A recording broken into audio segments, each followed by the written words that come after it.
Good evening, my friends. So, you want to learn to speak and understand English. And let's listen to a story while we slowly fall into the arms of the English language. The End of the Battle by Stephen Crane. A sergeant, a corporal, and 14 men of the 12th Regiment of the line had been sent out to occupy a house on the main highway. They would be at least a half of a mile in advance of any other picket of their own people. Sergeant Morton was deeply angry at being sent on this duty. He said that he was overworked. There were at least 2 sergeants, he claimed furiously, whose turn it should have been to go on this arduous mission. He was treated unfairly. He was abused by his superiors. Why did any damn fool ever join the army? As for him, he would get out of it as soon as possible. He was sick of it, the life of a dog. All this he said to the corporal, who listened attentively, giving grunts of respectful assent.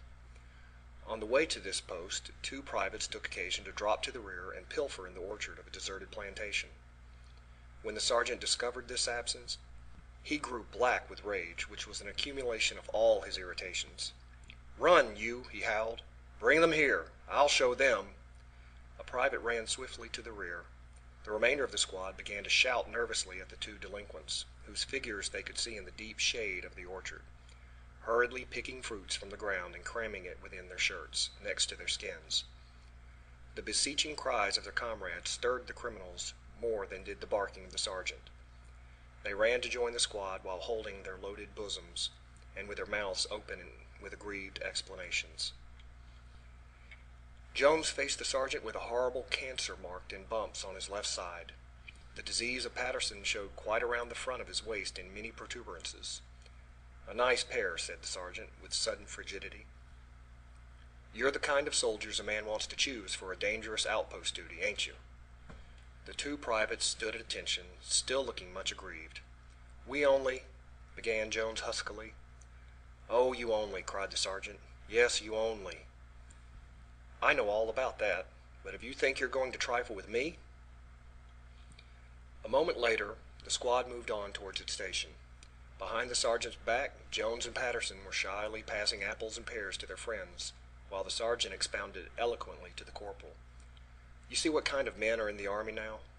Why, when I joined the regiment, it was a very different thing, I can tell you.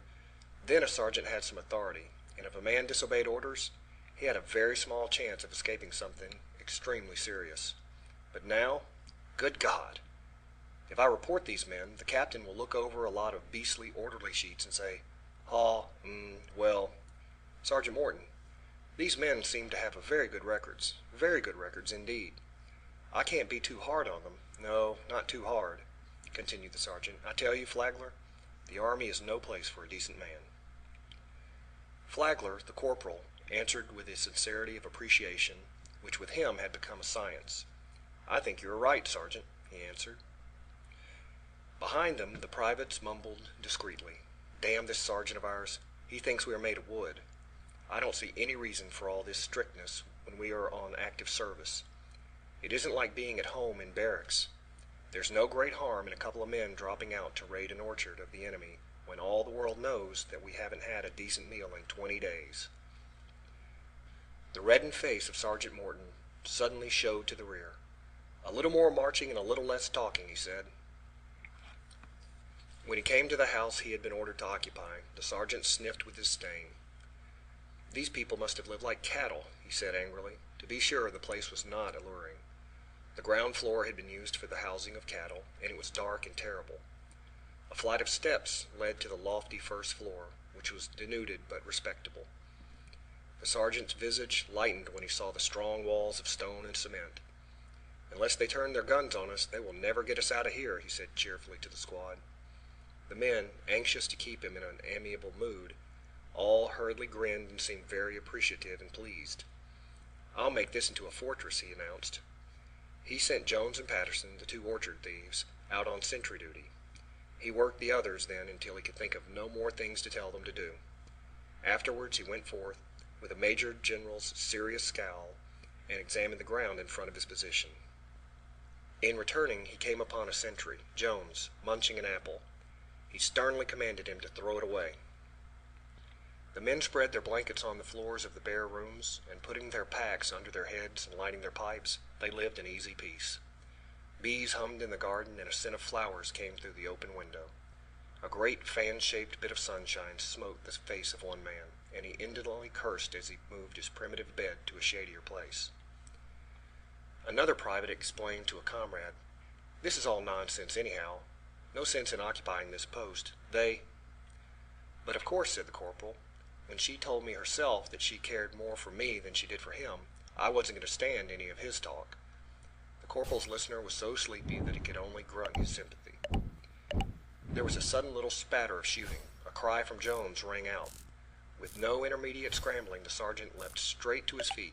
"Now," he cried, "let us see what you are made of. If," he added bitterly, "you are made of anything." A man yelled, "Good God! Can't you see you're all tangled up in my cartridge belt?" Another man yelled, "Keep off my legs! Can't you walk on the floor?" To the windows there was a blind rush of slumbering men, who brushed hair from their eyes even as they made ready their rifles. Jones and Patterson came stumbling up the steps, crying dreadful information. Already the enemy's bullets were spitting and singing over the house. The sergeant suddenly was stiff and cold with a sense of the importance of the thing. "Wait until you see one," he drawled loudly and calmly. "Then shoot." For some moments the enemy's bullets swung swifter than lightning over the house without anybody being able to discover a target. In this interval a man was shot in the throat. He gurgled, then lay down on the floor. The blood slowly waved down the brown skin of his neck, while he looked meekly at his comrades. There was a howl. "There they are! There they come!" The rifles crackled. A light smoke drifted idly through the rooms. There was a strong odor as if from burnt paper and the powder of firecrackers. The men were silent. Through the windows and about the house the bullets of an entirely invisible enemy moaned, hummed, spat, burst, and sang. The men began to curse. "Why can't we see them?" they muttered through their teeth. The sergeant was still frigid. He answered soothingly, as if he were directly responsible for this behavior of the enemy. "Wait a moment. You'll soon be able to see them. There! Give it to them!" A little skirt of black figures had appeared in a field. It was really like shooting at an upright needle from the full length of a ballroom. But the men's spirits improved as soon as the enemy, this mysterious enemy, became a tangible thing and far off. They had believed the foe to be shooting at them from the adjacent garden. "Now," said the sergeant ambitiously, "we can beat them off easily if you men are good enough." A man called out in a tone of quick, great interest, "See that fellow on horseback, Bill? Isn't he on horseback? I thought he was on horseback." There was a fusillade against another side of the house. The sergeant dashed into the room which commanded the situation. He found a dead soldier on the floor. He rushed out howling, "When was Knowles killed? When was Knowles killed? When was Knowles killed? Damn it, when was Knowles killed?" It was absolutely essential to find out the exact moment this man had died. A blackened private turned upon his sergeant and demanded, "How in hell do I know?"